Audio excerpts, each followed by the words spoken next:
So tell us about your experience with ARP Neuro, and it sounds like you've utilized both the RX and the PRS. Tell us a little bit about how you got introduced to it and some of the highlights of your experience. Jeff introduced me to it. He actually gave a unit to my dad to bring out to me during season. Because I was complaining about like recover, like after a game, it feels like you literally got in a car accident. Like everything's all sore, especially like your neck and shoulder area. Mm-hmm. And Jeff recommended it, and he's like, "This is gonna help you recover faster, and you're gonna feel a little more fresh." And started using it during the season, and it really helped, especially on the Sundays after the game. That's when you feel the most sore. It just helped my transition into the work week become way smoother and be more productive as well. Because Mondays are technically our off days, but I was feeling pretty good by Monday to go in to start lifting again, start doing some shoulder work and throw a little. So that's what helped me during season. Yeah, so like on Sundays, we watched the film from the game before. So with the portable device, I was just able to take it into all the meetings, not have to spend extra time outside of meetings to get treatment, but rather have the treatment be mobile with me. So I was really killing two birds with one stone. So you'd be sitting there with the PRS, watching film, recovering, and were you doing the contractions, or how were you taking advantage of the PRS? I would use the contraction, and then at night I'd sleep with it on blood flow. And that would help with the recovery as well.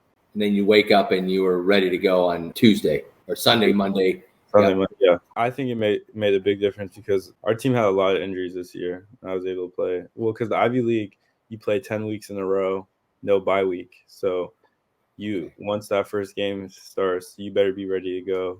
And if you got to sit out, like it's got to take a lot for you to sit out because you only have 10 games. Like where Michigan just played 15, like we only get 10, and that's all we're given. And you just got to make every game count. So staying healthy is the name of the game, basically.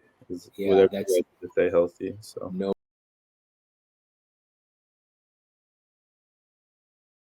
over winter break, so this is like late December to like a week ago, I would go to Jeff's house every morning, and we do workouts with the RX 100. And at first, like I didn't know what to expect, but after we started, it was really intense. You know, like your whole body's shaking.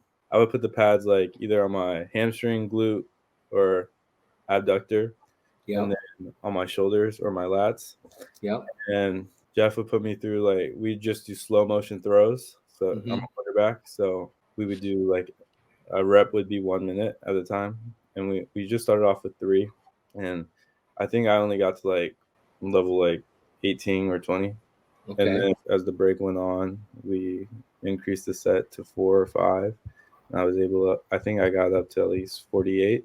So over time, I definitely improved. And, you know, in the time, it's like, it wakes you up, you know, this is my first workout of the day. And I'm like being like shaken to almost like, it's really intense. And the first few days I used it, I was really sore because I realized it works the muscles that you don't really use. But over time, as you do it, I became way more comfortable with it, and I wasn't getting the soreness that I was feeling. And then there was a few sessions where I would use the RX 100 in the morning, and then right after go have a throwing session.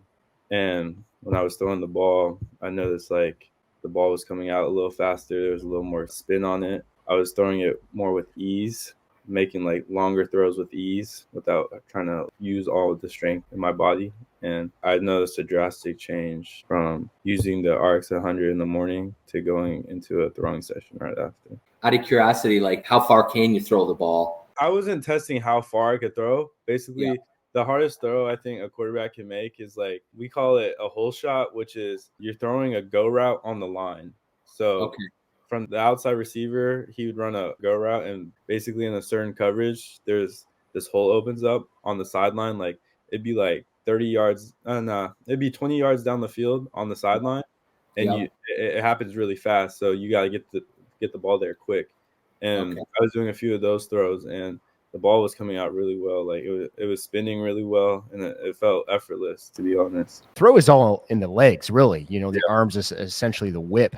So what did your stability feel like, you know, after a session? You know, clearly if you're throwing it better, the throw is stronger, but was your base better? Was your drop back pass? How did that feel? Well, my lower body was more activated. I think that's a big reason. Getting the lower body activated, so you're not just trying to throw your arm out. You're using your lower body. You're using your hips. You're using your core to finish. And it felt really good. I noticed strength like with my hang clean and squat as well.